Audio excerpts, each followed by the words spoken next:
नमस्कार दोस्तों, मैं विकास मल्होत्रा स्वागत करता हूं आपका लाल किताब एस्ट्रो सेंटर चैनल पर। दोस्तों, आषाढ़ माह के शुक्ल पक्ष की एकादशी को देवशयनी या हरिशयनी एकादशी के नाम से जाना जाता है। इस वर्ष ये देवशयनी एकादशी 29 जून को है। इस दिन श्री हरि विष्णु की पूजा करने से कई गुना अधिक फल की प्राप्ति होती है। माना जाता है कि देवशयनी एकादशी के दिन से ही जगत के पालनहार भगवान विष्णु का निद्रा काल शुरू हो जाता है, यानी इसी दिन से चातुर्मास की शुरुआत होती है।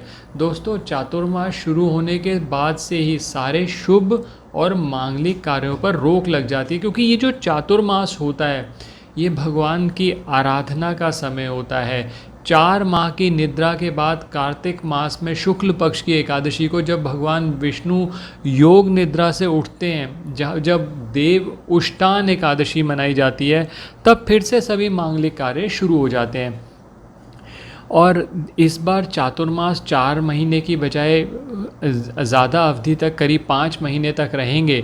और देवशयनी एकादशी, क्योंकि भगवान विष्णु योग निद्रा में जा रहे हैं, तो कुछ उपाय अगर आप इस दिन करते हैं तो बहुत लाभ रहता है।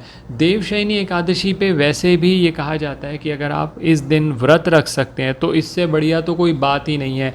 और देवशयनी एकादशी के दिन से ही जब भगवान विष्णु योग निद्रा में जाते हैं तो सारा कार्यकाल, सृष्टि का कार्यकाल भगवान शिव संभालते हैं।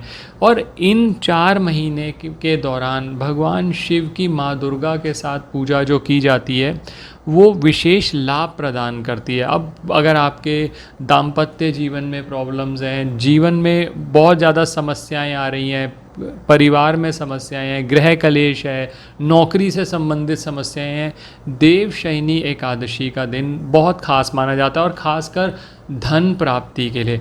दोस्तों, एकादशी तिथि श्री हरि विष्णु को समर्पित है। हर एकादशी का अपना अपना अलग महत्व होता है, लेकिन इस एकादशी का महत्व इसलिए ज़्यादा है क्योंकि भगवान 4 महीने की योग निद्रा पर जा रहे हैं।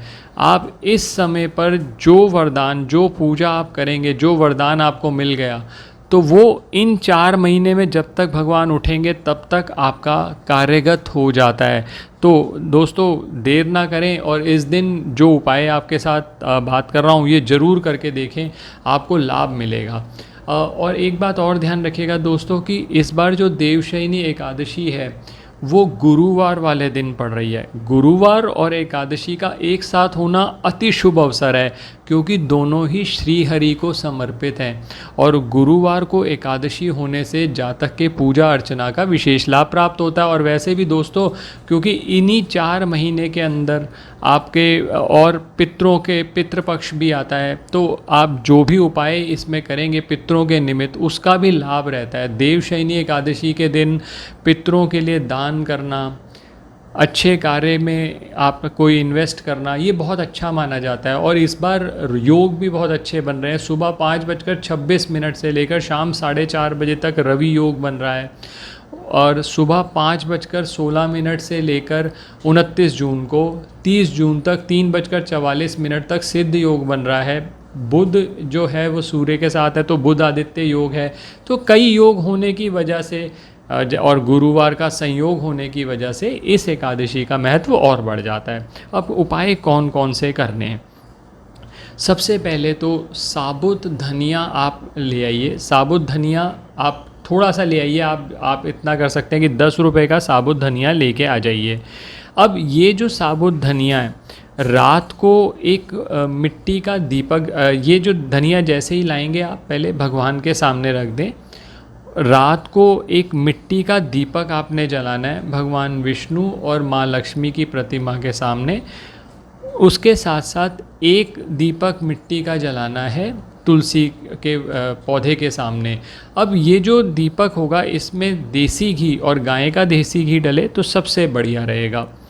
अगले दिन अब आप जो नॉर्मल पूजा है आप कर लीजिए एकादशी की। अगले दिन सुबह ये साबुत धनिया एक लाल कपड़े में लपेटकर अपने धन रखने के स्थान पर रख दीजिए, जहाँ पर नियमित रूप से आप धन रखते हैं। अगर कोई स्थान नहीं बनाया हुआ तो ज़रूर बनाइए। आप देखेंगे कि ये जो साबुत धनिया है ये आपके धन में वृद्धि कराएगा। तो एक सबसे पहला कार्य ये कर सकते हैं। दूसरा, जैसा मैंने कहा कि पितरों के निमित्त दान करने की बहुत महत्वता है, और पितरों के निमित्त दान करने के लिए मैंने जैसे कहा कि शयनी एकादशी के दिन से सृष्टि का कार्यकाल भगवान शंकर के हाथ में होता है। अब ऐसे में आप भगवान शंकर का, क्योंकि गुरुवार वाला दिन है, आप मंदिर में जाएं, मंदिर में जाकर भगवान शंकर को अभिषेक करें, और अभिषेक करते हुए एक मंत्र बता रहा हूँ आपको, आप इस मंत्र का जाप करते रहें। स्वधा स्वधा स्वधा। स्वधा जो है वो पितरों की पत्नी मानी जाती हैं। कभी भी जब भी अग्नि देवताओं के लिए जब हम कभी भी कोई आहुति देते हैं तो हम स्वाहा बोलते हैं, लेकिन जब पितरों के लिए कोई भी कार्य करते हैं तो हम स्वधा बोलते हैं। स्वधा स्वधा स्वधा। ये 3 बार आप दोहराएंगे तो श्राद्ध कर्म करने का आपको पुण्य प्राप्त होना शुरू हो जाता है। तो ये उस दिन तो करें ही करें, इन 4 महीने में जब भी आपको मौका मिलता है तो आप वो भी कर सकते हैं कि इस मंत्र का नियमित तौर पर जाप करते रहें। एक मंत्र और बता रहा हूँ आपको, जो लोग मंत्र अच्छा जाप कर पाते हैं, अगर वो रेगुलर बेसिस पे इस मंत्र का जाप करेंगे तो बहुत लाभ मिलता है। और कहीं पर आपकी पत्रिका में पितृदोष से संबंधित समस्याएं, आप हजारों करोड़ों रुपए के उपाय कर चुके होंगे, बहुत सारे उपाय सजेस्ट किए जाते हैं, लेकिन उनका उतना फल नहीं मिलता। लेकिन इस मंत्र का ऐसा प्रभाव है कि इस मंत्र से पितृदोष भी अगर आपकी पत्रिका में है उससे मुक्ति मिलती है। मंत्र बहुत सिंपल है, डिस्क्रिप्शन बॉक्स में भी हमारी टीम दे देगी ये मंत्र। ओम ह्रीं श्रीं क्लीं स्वधा देव्ये स्वाहा। ओम ह्रीं श्रीं क्लीं स्वधा देव्ये स्वाहा।